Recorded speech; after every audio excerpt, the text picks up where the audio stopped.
Are you dealing with a colleague who's quite passive aggressive?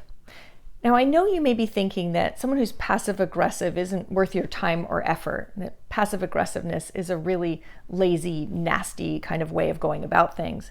But I want you to consider one other possibility. And that possibility is that the person is not raising their concerns directly because they're afraid. Now, I don't like passive aggressive behavior either, and it's certainly not a way to make things better. But just being a little empathetic about the fact that passive aggressiveness may come from a genuine anxiety about what will happen if they raise their concerns directly, it does give you pause to think about maybe there are some constructive things I can do.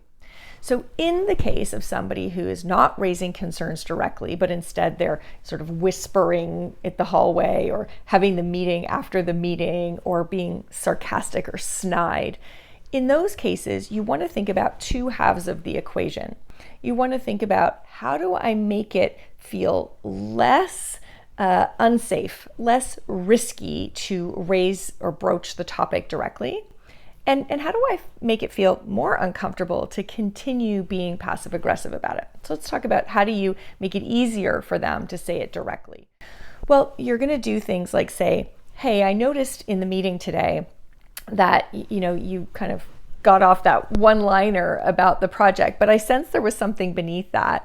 Can you tell me a little bit about what your concerns are? Give them a safe, private space to share with you. And then as you're talking about it, say, I'm wondering what caused you not to raise that in the meeting. Might be able to find out what they're afraid of, reactions they've had previously, how they feel they might not have enough kind of social capital in the team to raise that issue. And in those cases, what you might be able to do is say either, hey, let me talk you through how you might raise that issue. You might even say, I think that's something I'm comfortable raising, and now that you've brought my attention to it, I agree that's a problem. So you can help them make it easier. You can even do that right live in the meeting. If somebody is, again, being sarcastic, rolling their eyes about something, you might say, I'm not sure we've kind of got all the way to alignment on this one. Can we just take another pass at this? You can use your credibility, use your confidence to make the space to raise the issue directly.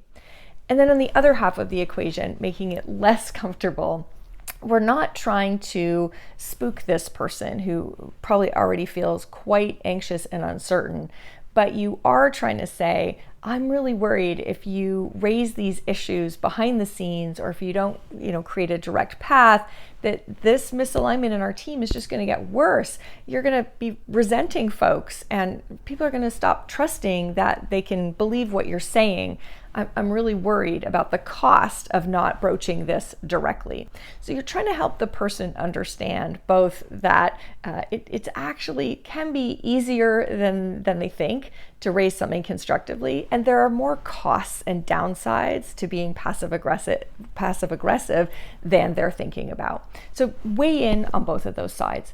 Just take a moment to think about, are there any of the situations or colleagues where I'm really fed up with passive aggressiveness, where the underlying issue is that they're just afraid. They don't have the confidence or the certainty or the way of broaching the topic. And maybe I could help that, get the issue out into the open and resolve it once and for all. Okay, but there are other reasons for passive aggressiveness and other ways to deal with it. Here's some more in-depth stuff on passive aggressive behavior in your team.